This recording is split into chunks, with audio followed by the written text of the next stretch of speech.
ये लॉकडाउन के बाद फिर एक बार 29 फिल्मों पे शूटिंग शुरू हो गई है। जैसे कि पिछले साल से तो चला रहा है, भोजपुरी फिल्में हमेशा पारिवारिक फिल्में बनने लगी हैं। ये भी एक पारिवारिक फिल्म है। आग और सुहाग कहीं कहीं दहेज प्रथा के ऊपर कुठाराघात करती है। क्या कहना चाहेंगे सर? पहली बात तो ये कि हम सब के लिए एक बहुत अच्छी खबर है कि लॉकडाउन के बाद एक अच्छी शुरुआत हुई फिल्मों की। और मेरी ये तीसरी फिल्म है, इसके पहले 2 फिल्में करके आया हूँ। हाँ, मैं ये कह सकता हूँ कि इस सब्जेक्ट पे मेरी ये पहली फिल्म है, शायद मेरे करियर की पहली फिल्म है।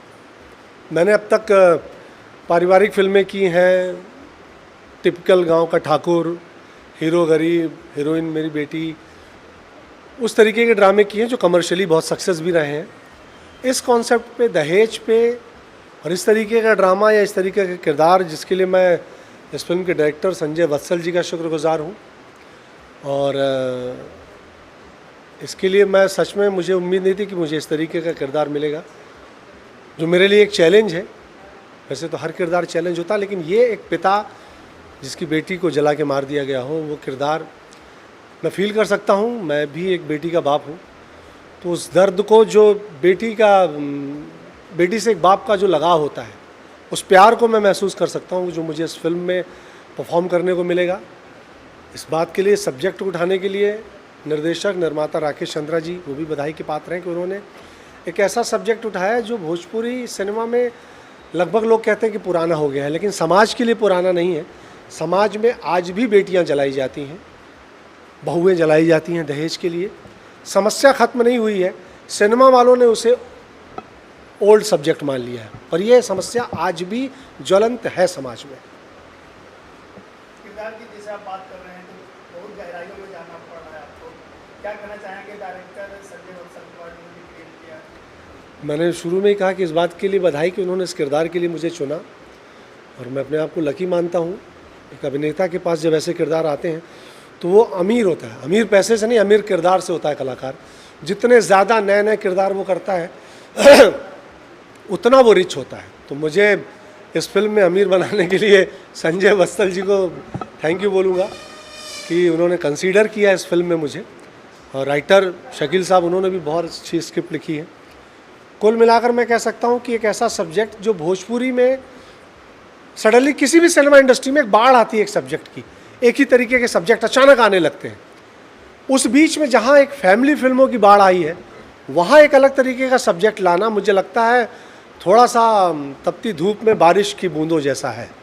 तो ये ऑडियंस एंजॉय करेगी और ऑडियंस इससे कनेक्ट कर पाएगी खुद को, इस विषय से और इस आग और सुहाग इस फिल्म से। अच्छा, एक छोटा संदेश भी है माध्यम से, क्योंकि आग और सुहाग फिल्म बन रहा बा, दहेज पर आधारित फिल्म बा, तो रुआ के कारण मतलब कि आज के समय में अगर युवा लोग आगे आ जा दहेज के खत्म करे खातिर, तो ये प्रथा खत्म हो सकला जो समाज से जरा रहा बा। नहीं, युवा तो आगे आना चाहते हैं, युवा करना चाहते हैं। ये बुजुर्ग लोग रोके हुए हैं। वो एक बड़ा डायलॉग चलता है कि अच्छा तुम शादी में दहेज नहीं लोगे तो तुम्हारी बहन की शादी में फिर वो बिना दहेज की हो जाएगी क्या? ये जो ताना हमारे यंगस्टर सुनते हैं बुजुर्गों से, और वो दहेज को समस्या मानते नहीं है। दरअसल हम कलाकार लोग, हम फिल्म वाले, हमने इसको समस्या बना के उठाया है, सरकार ने कानून बनाया है। लेकिन जो लोग दहेज लेते हैं, देते हैं, वो उसको एक रिवाज मानते हैं, उसे ये समस्या मानते नहीं है। जिस दिन वो समस्या मान लेंगे, और ये सच कहा आपने कि जिस दिन युवा पीढ़ी स्ट्रॉन्ग स्टेप उठाएगी, उस दिन मुझे लगता है ये समस्या अपने आप सॉल्व हो जाएगी। मतलब कल मतलब है कि जहिया युवा कही दे कि बाबूजी माई तुम माना चाहे न माना, हम बियावा वही से करब, वही से करब, और 1 रुपया ना ले, बेकर साड़ी में आई लड़की।